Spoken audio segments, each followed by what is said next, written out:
വഫാത്തായിട്ട് 7 വർഷം കഴിഞ്ഞിട്ട് ഉമർ റളിയല്ലാഹു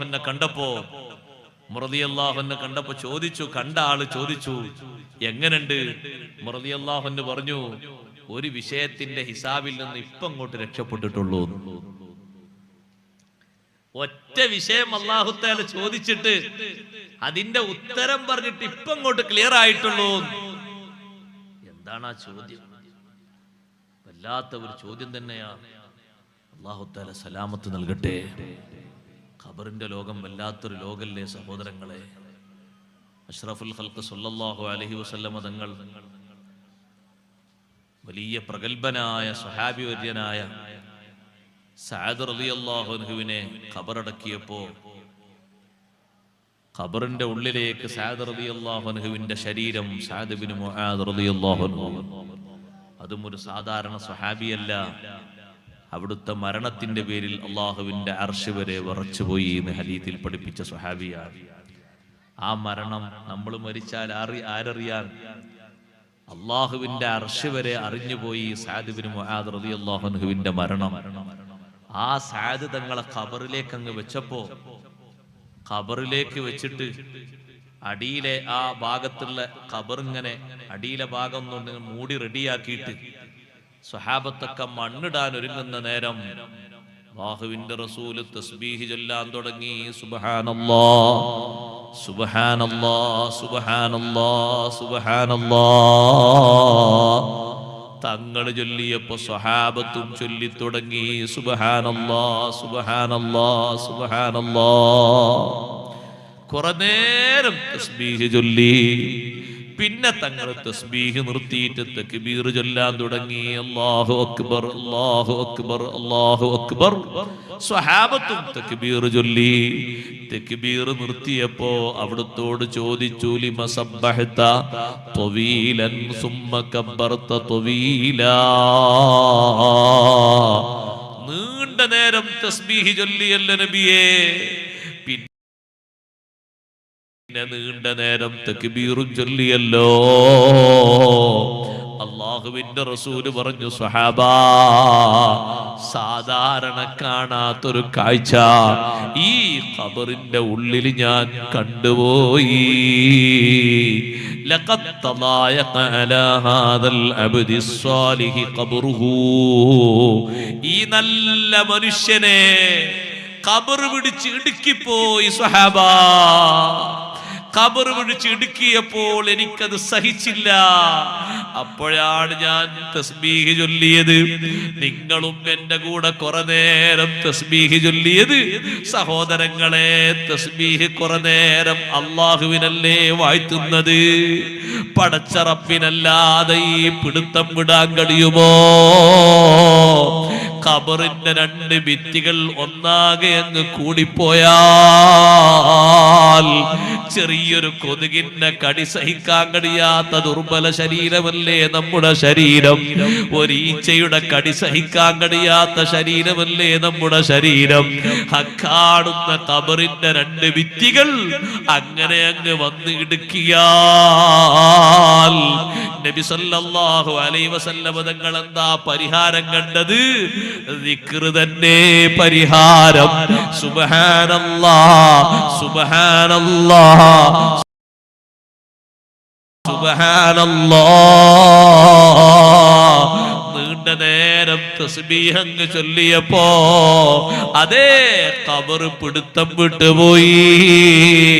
സഅദ് തങ്ങൾക്ക് ആശ്വാസം കിട്ടിയപ്പോ സന്തോഷം കൊണ്ട് അല്ലാഹു തആലാനെ വാഴ്ത്തിയിട്ട് പറഞ്ഞു, അല്ലാഹു അക്ബർ അല്ലാഹു അക്ബർ അല്ലാഹു അക്ബർ. അതുകൊണ്ട് ഖബർ മൂടിക്കഴിഞ്ഞാൽ പെട്ടെന്ന് തന്നെ പൊടിയും തട്ടി പോകരുത്. കുറച്ചു നേരം അവിടെ നിന്നിട്ട് ഖബറാളിക്ക് ഇസ്തിഗ്ഫാർ ചൊല്ലണം. ഖബറാളിക്ക് വേണ്ടി തസ്ബീഹ് ചൊല്ലണം. സാധാരണ നമ്മൾ ചൊല്ലുന്നതിൽ ഇസ്തിഗ്ഫാറും ഉണ്ട്. അല്ലാഹുമ്മ ഗ്ഫിർ ലഹു വർഹംഹു അല്ലാഹുമ്മ ആമിൻഹു മിൻ കുല്ലിൽ ഫസഇ. പടച്ച റബ്ബേ, ചോദ്യത്തിന്റെ നേരം നല്ല സ്ഥൈര്യം കൊടുക്കണേ അല്ലാഹ്. ചോദിക്കുന്ന നേരത്ത് നല്ല സ്ഥിരത കിട്ടിയാൽ സഹോദരങ്ങളെ, അത് വലിയൊരു വിജയത്തിന്റെ മാർഗം കൂടിയാണ്. ചോദിക്കുന്ന നേരത്ത് നല്ല സ്ഥിരത കിട്ടാന് നമ്മൾ എന്താ ചെയ്യേണ്ടത് എന്നറിയോ സഹോദരങ്ങളെ? ഈമാനും ഇഖ്ലാസും മുറുകെ പിടിച്ചുകൊണ്ട് നന്നായി ജീവിക്കണം. ഖബറിനെ കുറിച്ചുള്ളൊരു ബോധം എപ്പോഴും നമ്മളെ മനസ്സിൽ വേണം. അതേ, ഖബറിന്റെ ഉള്ളിലല്ലേ ചോദ്യം നടക്കുന്നത്. ആ ചോദ്യ നേരത്ത് നല്ല സ്ഥൈര്യം ലഭിക്കാൻ സുബ്ഹാനല്ലാഹ് ഫർളും സുന്നത്തുകളും വീഴ്ച വരുത്താതെ ജീവിതത്തിൽ നിത്യമാക്കണം. തബാറക സൂറത്ത് എന്നും പതിവാക്കണം. ഖബറിന്റെ വിഷയത്തിൽ നിന്നുള്ള കാവലി എപ്പോഴും ചോദിക്കണം. സുന്നത്ത് നിസ്കാരത്തിലും ആ ദുആ വിട്ടുപോകരുത്. അല്ലാഹുമ്മ ഇന്നി അഊദു ബിക മിൻ അദാബിൽ ഖബരി വമിൻ അദാബിൻ നാരി വമിൻ ഫിത്നത്തിൽ മഹ്യാ വൽ മമാതി വമിൻ ഫിത്നത്തിൽ മസീഹിദ് ദജ്ജാൽ. ഒരൊറ്റ നിസ്കാരത്തിലും അല്ലാഹുവിന്റെ റസൂൽ ആ ദുആ ഒഴിവാക്കിയിട്ടില്ല.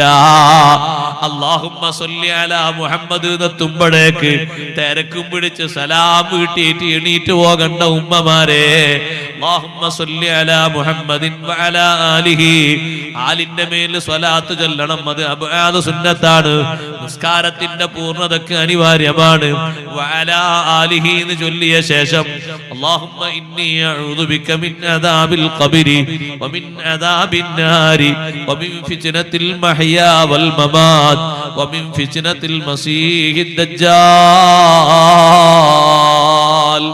ചോദിക്കുന്ന നേരത്ത് പതറിപ്പോകരുത്. നന്നായി ആ ചോദ്യത്തിന് അള്ളാഹുവിനോട് കാവൽ ചോദിക്കണം. ചോദ്യത്തെക്കുറിച്ച് നല്ല ബോധ്യത്തോടെ ജീവിക്കണം. പടച്ച റബ്ബിനോട് ആ നേരത്ത് സ്ഥിരത കിട്ടാൻ തസ്ബീത്ത് കിട്ടാൻ ഈമാനും ഇഖ്ലാസും എപ്പോഴും ഊട്ടിയുറപ്പിക്കണം. ഈമാനിന് ലെവലേശം സംശയമുണ്ടാകരുത്. ഞാൻ പറഞ്ഞ വിഷയം തന്നെ തുടരട്ടെ. അംർ ഇബ്നുൽ ആസ് റളിയല്ലാഹു അൻഹു തന്റെ കൂട്ടുകാരോടും മക്കളോടും പറഞ്ഞത്, ഒന്നാമത്തെ വിഷയം എനിക്ക് നിങ്ങൾ അവിടെ നിൽക്കുമ്പോ നേരം പോക്ക് ലഭിക്കുമെന്നാണ്. രണ്ടാമത്തതോ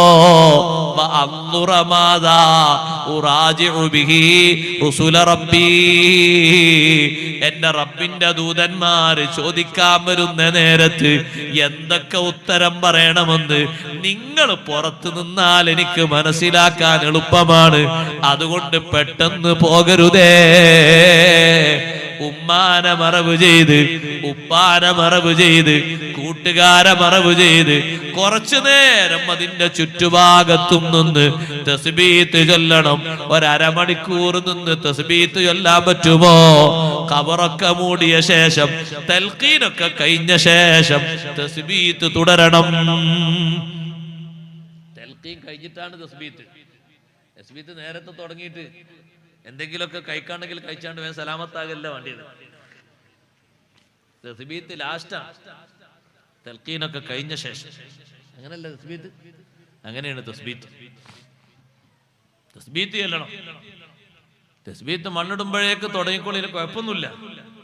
പക്ഷെ മണ്ണിട്ട് ദുആക്കെ കഴിഞ്ഞതിന്റെ ശേഷവും അവിടെ നിന്നുകൊണ്ട് തസ്ബീത്ത് ചെല്ലണം. ഖബറൊക്കെ ഫുള്ള് മൂടിയ ശേഷമാണ് നബി തങ്ങൾ തസ്ബീത്ത് എല്ലാം വേണ്ടി പറഞ്ഞു.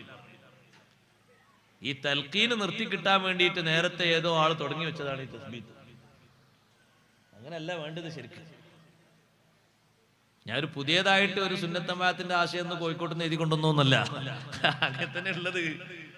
നേരത്തെ തന്നെ ഇമാമിയങ്ങൾ ഉസ്താദന്മാരൊക്കെ പഠിപ്പിച്ച അങ്ങനെ തന്നെ. ചോദ്യം ചോദിക്കപ്പെടുന്ന നേരത്തെ അവിടെ നിന്ന് തസ്ബീത്ത് ചൊല്ലണം, അവിടെ നിൽക്കണം.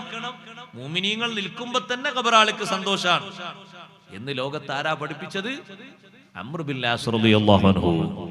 അതുകൊണ്ട് തസ്ബീത്തിൽ സന്ദേഹമുണ്ടാകരുത്, തൽഖീനിൽ സന്ദേഹമുണ്ടാകരുത്. സുന്നത്ത് ജമാഅത്തിന് ഒരൊറ്റ കാര്യത്തിലും സംശയം ഉണ്ടാകാൻ പാടില്ല. ഉറച്ച ഈമാനാകണം.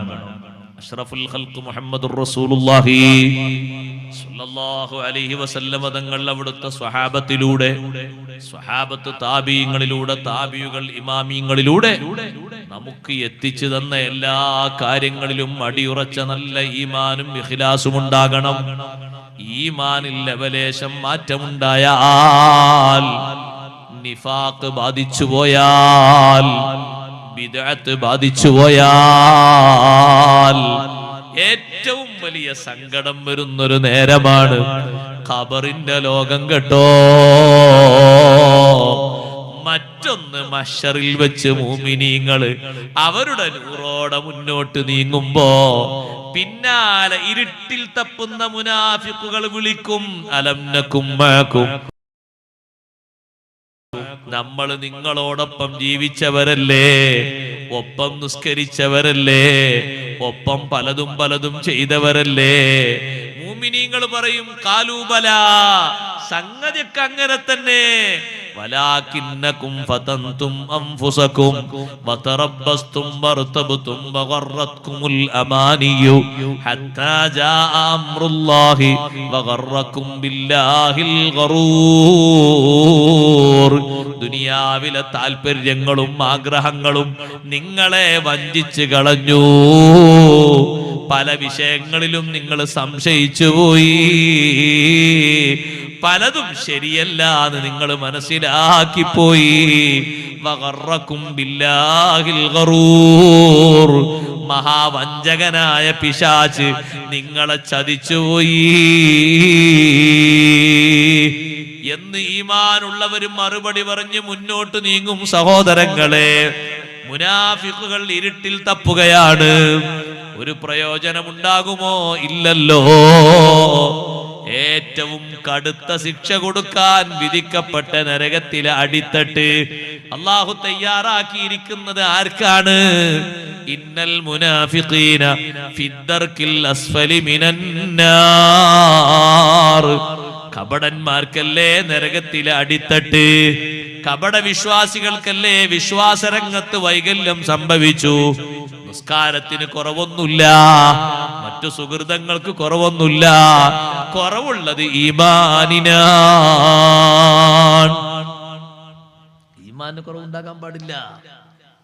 ലോകത്ത് ഈമാനിന് കുറവുള്ള വിഭാഗങ്ങൾ ഇങ്ങനെ വർദ്ധിച്ചു കൊണ്ടിരിക്കുകയാണ് പല ഭാഗങ്ങളിലും. അതിൽപ്പെട്ട ഏറ്റവും വലിയൊരു വിഭാഗമാണ് ഷീഇയ്യത്ത്, ഷിയാക്കൾ എന്ന് പറയുന്ന വിഭാഗം.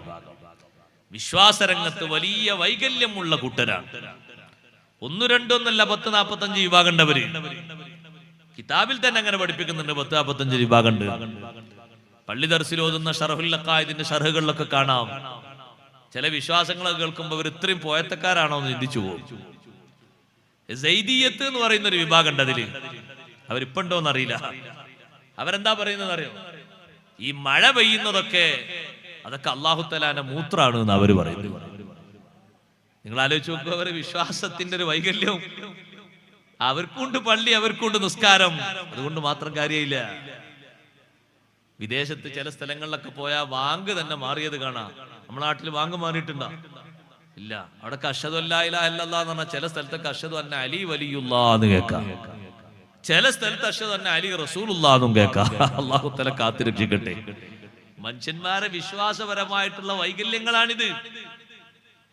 അഷ്റഫുൽ ഖൽഖ് സല്ലല്ലാഹു അലൈഹി വസല്ലം തങ്ങളുടെ വിശ്വാസത്തിൽ വൈകല്യം സംഭവിച്ച ബിദ്അത്തുകാർ, നിഫാഖ് ബാധിച്ചവർ, അവരെല്ലാം കുടുങ്ങുന്നൊരു ലോകമാണ് അവിടെ.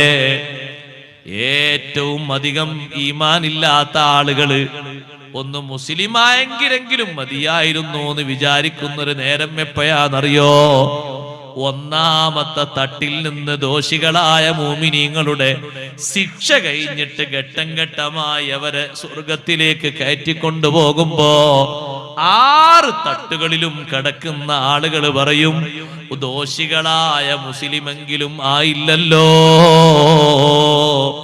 ഒന്നാമത്തെ തട്ടിൽ കടന്നാലും കുഴപ്പമില്ലായിരുന്നു, അവർക്ക് രക്ഷ കിട്ടിയല്ലോ ഈമാനിന്റെ പേരില്, നമുക്ക് അതും കിട്ടിയില്ലല്ലോ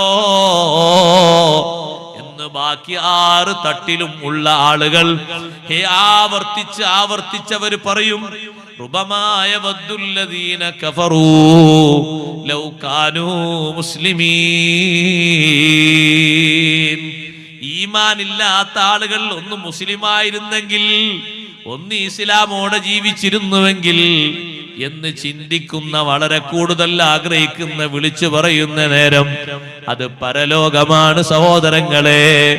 ഈമാൻ ഇവിടുന്ന് കാത്തു സൂക്ഷിക്കേണ്ടതാണ്, ഇവിടുന്ന് സമ്പാദിക്കേണ്ടതാണ്. അവിടെ പോയി മൂമിനാകാൻ എല്ലാവരും റെഡിയാണ്. ഏറ്റവും അധികം അതേ പരലോകത്തുനിന്ന് ഞങ്ങൾ ഈമാനിലേക്ക് വന്നുകൊള്ളാം, ഞങ്ങൾ മുസ്ലിമായി കൊള്ളാം എന്ന് പറയുന്നവരാരാണ്? സത്യനിഷേധികളാണ്. അവരാണ് ഏറ്റവും അധികം അല്ലാഹുവോട് പറയാ, ഫലോ അന്നലനാ കറ, ഒരു ചാൻസ് കൂടി തരൂ പടച്ചോനെ, ഒറ്റ ചാൻസ് കൂടി, ഫനകൂന മിനൽ മുഅ്മിനീൻ, ഞങ്ങൾ മുഅ്മിനീങ്ങളിൽ പെട്ടിങ്ങോട്ട് വരാം. ഈമാൻ കൊള്ളാൻ ചെറിയൊരു പ്രയാസം ഞങ്ങൾക്ക് വന്നു, അത്രേ ഉള്ളൂ, ഒരു ചാൻസ് കൂടി നീ തന്നാ മതി. നടക്കുവോ ഇനി അത്?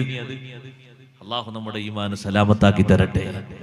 ഈമാനിന് രാജിയാകുന്ന, ഈമാനിന് എതിരാകുന്ന ഒരു വാക്കും പ്രവൃത്തിയും വരാതെ നമ്മുടെ ഈമാനെ കാത്തു സൂക്ഷിക്കണം. ഈമാനിന് കേടുപാട് സംഭവിക്കരുത്. ഈമാനിന് കേടുപാട് സംഭവിച്ചാൽ പിന്നെ എത്ര വലിയ അമല്, കോടിക്കണക്കിന് ലക്ഷക്കണക്കിന് അമല് ചെയ്തിട്ടും കാര്യമില്ല. ഏറ്റവും പ്രധാനപ്പെട്ട ഒരു കാര്യം ആ വിഷയത്തിൽ ഞാൻ ഓർമ്മപ്പെടുത്തട്ടെ. നിയമങ്ങൾക്ക് നിയമത്തിന്റെ വില തന്നെ നമ്മുടെ ഖൽബില് വേണം. ഹറാമിന് പുല്ല് വില വന്നാൽ, ഹറാമ് ലാഘവത്തോടെ കണ്ടാൽ, ഹലാലാക്കുന്ന പരിവേഷം വന്നാൽ, പലരും ചെയ്യുന്നു എന്ന മുഖേന പ്രശ്നമില്ല എന്ന ഒരു ചിന്തയും വാക്കും വന്നാൽ, ഒരൊറ്റ ഹറാമിനെ ഹലാലാക്കിയാൽ തന്നെ ദീന് വിട്ട് പുറത്തുപോയി. അല്ലാഹു നമ്മളെ കാത്ത് രക്ഷിക്കട്ടെ. കുറ്റകൃത്യങ്ങൾക്ക് കൂടുതൽ സൗന്ദര്യവും അതിന് ആസ്വാദകരും അതിന് പ്രേക്ഷകരും അതിന് സമ്പാദകരും അതിന് പ്രസിദ്ധീകരിക്കുന്ന ആളുകളും അതിന് പബ്ലിസിറ്റി ചെയ്യുന്നവരും ലോകതലത്തിൽ വർദ്ധിക്കുകയും അതിന്റെ വിവിധ മുഖങ്ങൾ ലോകതലത്തിൽ വരികയും അതിന്റെ ആളുകളായിട്ട് പലരും മാറുകയും ചെയ്യുമ്പോ, മുസ്ലിമേ, നിന്റെ ഖൽബിലെങ്ങാനും ഒരിക്കലെങ്ങാനും തോന്നിപ്പോയാൽ, ഇതിനൊന്നും പ്രശ്നമില്ല എന്ന് തോന്നിപ്പോയാൽ, പച്ച ഹറാമിന് കുഴപ്പമില്ലെന്ന് തോന്നിപ്പോയാൽ, ഈമാന് പോയി കേട്ടോ. ഇതിനത്ര പ്രശ്നമൊന്നുമില്ല. എത്ര ആളുകൾ ഇതിന്റെ പിന്നിലുണ്ട്, എത്ര ആളുകൾ ഇത് ചെയ്യുന്നുണ്ട് എന്നൊരു തോന്നല് വന്നാൽ, സുബ്ഹാനല്ലാഹ്, നമ്മുടെ ഈമാന് പോയി. അതുകൊണ്ടാണ് ഹറാമിനെ ഹറാമായിട്ട് തന്നെ കാണണം, ഹറാമിനെ ഹറാമായിട്ട് തന്നെ കാണണം. എത്ര സന്നിഗ്ധ ഘട്ടമാണെങ്കിലും അതിനോട് സമരസപ്പെടുന്ന ഒരു രംഗം നമുക്ക് ഉണ്ടായിക്കൂടാ. എത്ര ബുദ്ധിമുട്ടുള്ള സംഗതി വന്നാലും അത് സ്വീകരിക്കുന്ന ഒരു സന്ദർഭം ഉണ്ടായിക്കൂടാ. ലാഘവത്തോടെ കാണരുത്, ലാഘവത്തോടെ കാണരുത്. ഹറാമിനെ ഹറാമായിട്ട് തന്നെ കാണണം. അതിനൊന്നും പ്രശ്നമില്ല എന്ന് കാണരുത്. പ്രായപൂർത്തിയും പക്വതയും എത്തിയിട്ട് 1-2 മക്കളുള്ള ഒരു ഉപ്പയോട് അല്ല, അങ്ങനെയൊന്നും ഈ രൂപത്തിലൊന്നും വസ്ത്രം ധരിക്കാൻ പാടില്ലല്ലോ. ഇസ്ലാമികമായിട്ട് അതൊക്കെ വളരെ മോശപ്പെട്ട കാര്യമില്ലേ എന്ന് ഒരു ഉസ്താദ് നല്ല ഉപദേശം നൽകിയതാണ്. അയാളെ ബുദ്ധിമുട്ടാക്കുക അല്ലെങ്കിൽ അപമാനിക്കുക ഒന്നുമില്ല, വ്യക്തിപരമായിട്ട് ഉപദേശിച്ചതാണ്. അപ്പൊ അയാൾ പറഞ്ഞു, ഉസ്താദേ, എല്ലാ കാര്യങ്ങളും നോക്കിയിട്ട് ഇപ്പൊ ദുന്യാവിൽ ജീവിക്കാൻ കഴിയും, കുറച്ചൊക്കെ എങ്ങനെ ഇല്ലാതെ ഇപ്പൊ എങ്ങനെ ജീവിക്കുക? സുബ്ഹാനല്ലാഹ്, എന്താണ് ആ പറഞ്ഞതിന്റെ അർത്ഥം? ഇതൊക്കെ കുറച്ച് അനുവദിക്കണം എന്നല്ലേ ആ പറഞ്ഞ മനസ്ഥിതി? ഉസ്താദ് പറയുന്നത്, ഈ രൂപത്തിലുള്ള നിങ്ങൾ ധരിച്ചിരിക്കുന്ന ഈ വസ്ത്രം അത് ശരിയല്ല. അറിവില്ലാതെ ധരിച്ചതാണെങ്കിൽ നിങ്ങൾ തിരുത്തണം. നിങ്ങളെ മോനും ധരിച്ചിരിക്കുന്നത് അങ്ങനെ തന്നെയാണല്ലോ. വളരെ കടുത്ത ഭാഷയിലല്ലേ നബി സല്ലല്ലാഹു അലൈഹി വസല്ലം ഇത് പറഞ്ഞത്? അള്ളാഹുവിന്റെ റഹ്മത്തിന്റെ നോട്ടം നോക്കൂല എന്നൊക്കെ ഇതിന്റെ വിഷയവുമായി ബന്ധപ്പെട്ട് പറഞ്ഞിട്ടില്ലേ? ഈ വിഷയം നമ്മിൽ നിന്ന് ഉണ്ടാകാതെ സൂക്ഷിക്കുകയല്ലേ വേണ്ടത് എന്ന് പറഞ്ഞപ്പോ മറുപടി എന്താണെന്നറിയോ? ഇങ്ങനൊക്കെ അല്ലാതെ ഇപ്പത്തെ കാലത്ത് ജീവിക്കാൻ കഴിയോന്നാണ്. സഹോദരങ്ങളെ, ഏത് കാലം മാറി വന്നാലും ഹറാം ഹറാമായിട്ട് തന്നെ വിലയിരുത്തണം. ഹലാലിന്റെ പരിവേഷം കൊടുത്തുകൂടാ. +2 കാരിയായ ഒരു പെണ്ണിനെ പർദ്ദ ധരിച്ച് മഫ്ത ധരിച്ച് ബുർഖ ധരിച്ച ഉമ്മാന്റെ കൂടെ തോളിൽ ഒരു ഷാളുമിട്ടിട്ട് കണ്ടപ്പോ ഒരു പൊതുപ്രവർത്തകനായ ദീനീ പ്രവർത്തകൻ പറഞ്ഞു, ഉമ്മ നിങ്ങൾ നല്ല മുത്തഖിയായ ഉമ്മയാണ്, പക്ഷേ കെട്ടിക്കാൻ പ്രായമായ നിങ്ങളെ കൂടെയുള്ള ഈ മകള് +2 പഠിച്ചു കഴിഞ്ഞ ഈ പെണ്ണ് തലയിൽ ഒരു തട്ടമില്ലാതെ തോളിൽ ഒരു തട്ടമിട്ടിട്ടല്ലേ പോകുന്നത്? തലയിൽ തട്ടമിടാതെ നടക്കുന്നത് ഹറാമല്ലയോ എന്ന് പറയുന്ന സമയത്ത് മറുപടി വന്നത് എങ്ങനെയെന്നറിയോ? നമ്മൾ വാക്കുകളെ ശ്രദ്ധിക്കാനാ ഞാൻ പറയുന്നത്. അതൊരു പൊതുജീവിതം ആരംഭിക്കുമ്പോഴൊക്കെ ആരംഭിച്ചാ പോരെ. തട്ടമിട്ടിട്ട് ബുർഖയിട്ടിട്ട് പർദ്ദയിട്ട് മട്ടത്തിൽ നടക്കുന്നത് മതിയോ സഹോദരാ? മതിയോ ഉമ്മ? അതുവരെ ഈ ഹറാമിന് പെർമിഷൻ ഉണ്ട് എന്നാണോ പറയുന്നത്? ആരാ നമുക്ക് അനുവാദം നൽകിയത്? ആരാ നമുക്ക് അംഗീകാരം നൽകിയത്? ഇതിന് കുഴപ്പമില്ലെന്ന് വെച്ചാൽ ഇത് പാടില്ലെന്ന് പറയുന്ന വിഷയം നമ്മൾ തിരുത്തിയില്ലയോ? നന്നായി നമ്മൾ ശ്രദ്ധിക്കണം, നമ്മൾ സൂക്ഷിക്കണം. ഹറാമിനെ ലാഘവത്തോടെ കാണരുത്. ഹറാമിനെ വർജിക്കുന്ന മനസ്സാണ് എപ്പോഴും ഉണ്ടാകേണ്ടത്. പൂർവികർ ഈമാനെ കാത്തു സൂക്ഷിച്ചത് നോക്ക് നിങ്ങൾ. ഞാൻ ഒറ്റ ഉദാഹരണം പറയട്ടെ. ബഹുമാനപ്പെട്ട ഉമർ ഇബ്നുൽ ഖത്താബ് റളിയല്ലാഹു അൻഹുവിന്റെ കാലഘട്ടത്തിൽ മുസ്ലിംകളിൽപ്പെട്ട ഒരു കൂട്ടം ആളുകളെ റോമിൽപ്പെട്ട രാജാവിന്റെ ഒരു പോരാളി, റോമിലെ രാജാവ് അന്ന് മുസ്ലിമല്ല, അദ്ദേഹം ക്രിസ്ത്യാനിയാണ്. ആ രാജാവിന്റെ ഒരു പോരാളി ഉമർ ഇബ്നുൽ ഖത്താബ് റളിയല്ലാഹു അൻഹു ഭരിക്കുന്ന കാലത്ത് മുസ്ലിംകളെ കൂട്ടത്തിൽപ്പെട്ട ഒരു കൂട്ടം ആളുകളെ പിടിച്ച് അറസ്റ്റ് ചെയ്തു. സുബ്ഹാനല്ലാഹ്. റോമിലെ രാജാവിന് വിവരം കിട്ടി, ഇങ്ങനെ ഒരു കൂട്ടം ആളുകളെ അറസ്റ്റ് ചെയ്തിട്ടുണ്ട് എന്ന് വിവരം കിട്ടി. റോമിലെ രാജാവ് പറഞ്ഞു, അവരെ എല്ലാവരെയും ചെങ്ങലയിൽ ബന്ധിക്കണം. ചെങ്ങലയിൽ ബന്ധിച്ച് രാജാവിന്റെ മുന്നിലേക്ക് കൊണ്ടുവരുമ്പോ റുക്കൂഇന്റെ രൂപത്തിലേ കൊണ്ടുവരാവൂ. റുക്കൂഇന്റെ രൂപത്തിൽ രാജാവിന്റെ മുന്നിലേക്ക് കടക്കുന്ന രൂപത്തില് ആ രാജാവിന്റെ മുന്നിലേക്ക് നേർക്ക് കടക്കാൻ പറ്റൂല. ഒന്ന് വളഞ്ഞിട്ട് രാജാവിന്റെ മുന്നിലേക്ക് പോകണം. നിർബന്ധമായിട്ടും ഒരാൾക്ക് റുക്കൂ ചെയ്യിപ്പിക്കുന്ന സ്വഭാവമാണ്. സുബ്ഹാനല്ലാഹ്. മുസ്ലിംകളെ കൂട്ടത്തിൽപ്പെട്ട ഒരാളെ രാജാവിന്റെ മുന്നിലേക്ക് അങ്ങനെ കൊണ്ടുപോകാൻ വേണ്ടി അതേ ചെങ്ങലയിൽ ബന്ധിച്ച് റുക്കൂഇന്റെ രൂപത്തിൽ കൊണ്ടുപോകുന്ന സ്ഥലത്ത് എത്തിയപ്പോ റുക്കൂഇന്റെ രൂപത്തിൽ അങ്ങോട്ട് കടക്കണമെന്ന് പറഞ്ഞപ്പോ അദ്ദേഹം പറഞ്ഞു, ഇന്നി ലഅസ്തഹീ മിൻ മുഹമ്മദിൻ സ്വല്ലല്ലാഹു അലൈഹി വസല്ലമ അൻ അദ്ഖുല അലൽ കാഫിരി കഹൈഅത്തിർ റാകിഈ. അള്ളാഹുവിന്റെ റസൂല് ഞാൻ വിശ്വസിച്ച മുത്ത് നബി തങ്ങള് ഞാൻ ഈ ചെയ്യുന്നത് കാണുന്നുവല്ലോ, അള്ളാഹിന്റെ റസൂല് കാണുമല്ലോ. നബി തങ്ങൾ വഫാത്തായിട്ട് വർഷങ്ങൾ കഴിഞ്ഞിട്ടുണ്ട്. ഒരു കാഫിറിന്റെ സവിധത്തിലേക്ക് റുക്കൂ ചെയ്യുന്ന കോലത്തിൽ പോകുന്നത് എനിക്ക് നാണമാണ്. സഹോദരിമാരുടെ ഭാഗത്തേക്ക് ബക്കറ്റ് വിടുന്നുണ്ട്. ഒരുപാട് സഹോദരിമാര് ഉമ്മമാര് വന്നിട്ടുണ്ട് എന്ന് സംഘാടകർ പറഞ്ഞു. നല്ല സംഭാവന കൊടുത്തേക്കണം പരിപാടിക്ക് വേണ്ടി എന്ന് പ്രത്യേകം ഓർമ്മപ്പെടുത്തും. ഇരിക്കട്ടെ സഹോദരങ്ങളെ, റുക്കൂഇന്റെ രൂപത്തിൽ എനിക്ക് അങ്ങോട്ട് കിടക്കുന്നത് നാണമാണ്, എനിക്കത് പറ്റൂലാന്ന് ഈ ഒരു മുസ്ലിങ്ങളെ കൂട്ടത്തിൽപ്പെട്ട ഒരു വ്യക്തി പറഞ്ഞപ്പോ രാജാവിന്റെ അനുയായി പറഞ്ഞു, ആ രൂപം അവിടെ നിന്ന് ഉയർത്തു. അയാള് തലകുനിച്ച് വരാതെ നേർക്ക് നേരെ വരട്ടെ. നേർക്ക് നേരെ മുന്നോട്ട് കടന്നു എന്നു. അതേ കുനിച്ചു പോകുന്ന സ്വഭാവം, അതിന്റെ തടസ്സങ്ങളൊക്കെ മാറ്റിക്കൊടുക്കാൻ പറഞ്ഞു.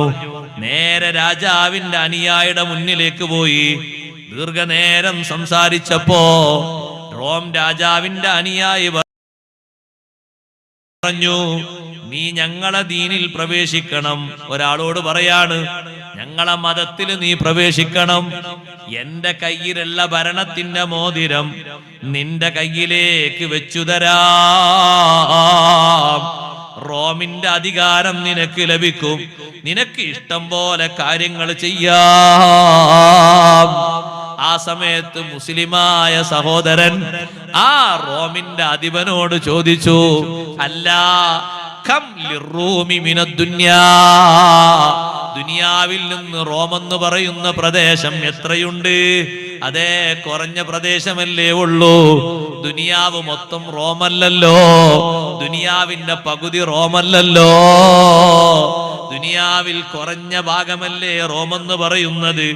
ലൗകാനത്തിദ് ദുനിയാ കുല്ലുഹാ ലഹും മംലൂഅതൻ ദഹബൻ വജവാഹിറ വഅതുഹാ ഖിലാഅതുഹാ ഇലയ്യ ബദലൻ അൻ സമാഇ അദാനി യൗമിൻ മാ ഖബിൽതുഹാ. മുസ്ലിമായ മനുഷ്യൻ പറഞ്ഞൊരു കാര്യം കേൾക്കണോ നിങ്ങൾക്ക്? ഈ റോമെന്ന നാട് മുഴുവനും സ്വർണവും മുത്തും രത്നവും നിറച്ചിട്ട് നിങ്ങൾ എന്റെ കയ്യിൽ വന്ന് എന്റെ കയ്യിലേക്ക് സംഭാവനയായി കൊണ്ടുതരുന്നത് ഒരൊറ്റ ദിവസത്തെ വാങ്ക് കേൾക്കാതിരിക്കുന്നതിന് പോലും പകരമായി സ്വീകരിക്കാൻ പറ്റൂല. ഇന്നത്തെ വാങ്ക് നീ കേൾക്കരുത് എന്ന് പറഞ്ഞിട്ട് ഒരു വക്തിന്റെ വാങ്ക് കേൾക്കാതിരിക്കാൻ ഈ നാട് നിറയെ നിങ്ങൾ സ്വർണം എന്റെ കയ്യിൽ കൊണ്ടുവന്നാലും ഞാനത് സ്വീകരിക്കൂല. അപ്പൊ ചോദിച്ചു, ഈ റോമിന്റെ സൈന്യത്തിന്റെ അധിപൻ ചോദിച്ചു, എന്താണ് വാങ്കെന്ന് പറയുന്നത്? വാങ്കങ്ങ് ഉച്ചത്തിൽ ചൊല്ലിക്കൊടുത്തു. ആ വാങ്കിലുണ്ടല്ലോ, അഷ്ഹദു അല്ലാ ഇലാഹ ഇല്ലല്ലാഹ് വ അഷ്ഹദു അന്ന മുഹമ്മദർ റസൂലുള്ളാഹ്. ആ രണ്ട് വാക്കുകൾ കേട്ടപ്പോ റോമിന്റെ അധിപൻ പറഞ്ഞു, നേതാവ് പറഞ്ഞു, ഈ മനുഷ്യന്റെ മനസ്സിൽ മുഹമ്മദ് നബി സല്ലല്ലാഹു അലൈഹി വസല്ലമ തങ്ങളോടുള്ള ഹുബ്ബ് ഇയാളെ മനസ്സിൽ ഉറച്ചു പോയിട്ടുണ്ട്. പെട്ടെന്നൊന്നും ഇയാളെ മടക്കാൻ കഴിയൂല. മുസ്ലിങ്ങളെ കൂട്ടത്തിൽപ്പെട്ട ഒരാളെ വിളിച്ചുകൊണ്ട് ഒരാളെ പിടിച്ച് പോസ്റ്റ്മോർട്ടം ചെയ്യാൻ. അധികാരത്തിന്റെ മോതിരമാണ് കയ്യിലേക്ക് തരാമെന്ന് പറഞ്ഞത്. അധികാരത്തിന്റെ മോതിരോ? ഈ നാട് മൊത്തം നിങ്ങൾ സ്വർണവും മുത്തും മറ്റൊക്കെ നിറച്ചു വന്നാലും ഒരു നേരത്തെ വാങ്ക് കേൾക്കണ്ട എന്ന് പറഞ്ഞാൽ എനിക്കത് സഹിക്കൂല. പിന്നല്ല നാടിന്റെ അധികാരം മൊത്തം. അപ്പൊ വാങ്ക് അങ്ങോട്ട് കൊടുത്തപ്പോഴാണ് മറ്റേ ആള് പറഞ്ഞത്, ആ വാങ്കിലുണ്ടല്ലോ അഷ്ഹദു അന്ന മുഹമ്മദ് റസൂലുള്ളാഹ്, മുഹമ്മദ് നബി സല്ലല്ലാഹു അലൈഹി വസല്ലം തങ്ങളോടുള്ള ഹുബ്ബ് ഇവരൊക്കെ കൽബിൽ ഉറച്ചു പോയിട്ടുണ്ട്. പെട്ടെന്ന് ഇവരെ മടക്കിയെടുക്കാൻ പറ്റൂല. അതുകൊണ്ട് നമുക്ക് താമസിപ്പിച്ചുകൊണ്ട് ശിക്ഷകൾ കൊടുക്കാം. സൈന്യങ്ങളോട് ഉത്തരവിടുന്നു. എന്താണ് അടുത്ത ഉത്തരവ്? വലിയ ഒരു തീ കത്തിച്ചിട്ട് അതിന്റെ മേലെ ഒരു ചെമ്പ് കൊണ്ടുവന്ന് വെക്കണം. ആ ചെമ്പിലേക്ക് വെള്ളം ഒഴിക്കണം, നിറയെ വെള്ളം ഒഴിക്കണം. ചെമ്പ് കൊണ്ടുവന്നു വെക്കുന്നു. മുസ്ലിങ്ങളെ കൂട്ടത്തിൽ നിന്ന് നേരത്തെ ചോദ്യം ചെയ്ത് ഉത്തരം പറഞ്ഞ് വാങ്കൊക്കെ കൊടുത്ത ആള് ചെമ്പ് കാണുകയാണ്. നമ്മളൊന്ന് ഈമാനിനെ ചിന്തിക്കണം കേട്ടോ. ചെമ്പ് കാണുകയാണ്. ആ ചെമ്പിന്റെ അടിയിൽ തീ എങ്ങനെ കത്തുന്നു? വെള്ളം കൊണ്ടുപോയി ഒഴിക്കുന്നു. വെള്ളം എങ്ങനെ തളച്ചു പൊന്തിയപ്പോ പിടിച്ച് വെള്ളത്തിലേക്ക് അയാളെ വലിച്ചെറിയൂ എന്ന് പറഞ്ഞു.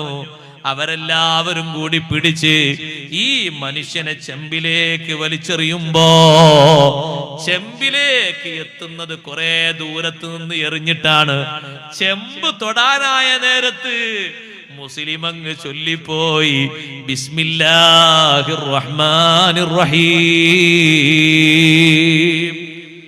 റഹ്മാനും റഹീമുമായ അള്ളാഹുവിന്റെ ഇസ്മോട് കൂടെ പടച്ച റബ്ബല്ലേ ഈ തീയിന് ശക്തി കൊടുക്കുന്നവൻ, പടച്ച റബ്ബല്ലേ ഈ വെള്ളം തിളപ്പിക്കുന്നവൻ, പടച്ച റബ്ബല്ലേ ഈ തീയിന് ചൂട് കൊടുക്കുന്നവൻ. ആ അള്ളാഹുവിന്റെ ഇസ്മോടെ ഞാൻ ഇതിലേക്ക് പ്രവേശിക്കുന്നു എന്ന് ബിസ്മീൻ ചൊല്ലിയിട്ട് ആ ചെമ്പിലേക്ക് അങ്ങ് കടന്ന് ഒരു ഭാഗത്തുകൂടെ പ്രവേശിച്ച് മറ്റൊരു ഭാഗത്തുകൂടെ പുറത്തേക്ക് വന്നു. സുബ്ഹാനല്ലാഹ്, അവർക്കൊന്നും തൊടാൻ കഴിയാതെ തിളച്ചു മറിയുന്ന വെള്ളം, അതിന്റെ ചൂടിന്റെ ഡിഗ്രി കൊണ്ട് എത്രയോ ഉയരത്തിലേക്ക് അതിന്റെ ആവി പൊങ്ങുന്നുണ്ട്. അത്ഭുതപ്പെട്ടു പോയി. വല്ലാത്തൊരു മനുഷ്യൻ തന്നെയാണ്, വല്ലാത്തൊരു ഈമാൻ തന്നെയാണ്. ഈ മനുഷ്യനൊന്നും പറ്റിയില്ലേ? അവര് നോക്കുന്നു, ഒരു ഭാഗത്തും പൊള്ളിയിട്ടില്ല, രോമം കരിഞ്ഞിട്ടില്ല, കല വീണിട്ടില്ല, എവിടെയും ചുവപ്പോ മറ്റു കളറുകളോ ഒന്നുമായിട്ടില്ല. അതാ അടുത്ത ശിക്ഷ കൊടുക്കാൻ വേണ്ടി ഉത്തരവിടുന്നു. രാജാവിന്റെ സൈന്യത്തിന്റെ അധിപൻ പറയുന്നു, ഒരു ഇരുട്ടുമുറിയിൽ കൊണ്ടുപോയി താമസിക്കണം ഈ മനുഷ്യനെ. ഭക്ഷണം കൊടുക്കാതെ വെള്ളം കൊടുക്കാതെ ആ മുറിയിൽ തന്നെ കെട്ടിയിടൂ.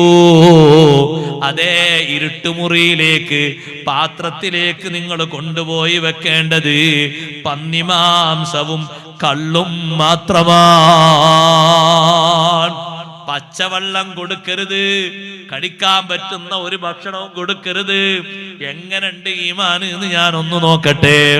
റൂമിൽ കൊണ്ടുപോയി അടച്ചിടുന്നു. 40 ദിവസം കൊടുക്കാൻ വേണ്ടി പറയുന്നത് കള്ളും പന്നിമാംസവുമാണ്. പന്നിമാംസം ഹറാമല്ലേ? കള്ളും ഹറാമല്ലേ? ഖംറും ഹറാമല്ലേ? അത് കൊടുക്കാനാ പറയുന്നത്. സുബ്ഹാനല്ലാഹ്, റൂമിലുള്ള വെളിച്ചം കെടുത്തിയിട്ട് ഒരു പാത്രത്തിൽ നിറയെ കള്ളും മറ്റൊരു പാത്രത്തിൽ അതാ ചുട്ടതും പൊരിച്ചതുമായ പന്നിമാംസവും വെച്ചുകൊണ്ട് മുന്നിലേക്ക് വെക്കുന്നു. ചെറിയ സ്വബറ് മതിയോ? ചെറിയ ക്ഷമ മതിയോ? അല്ലാഹു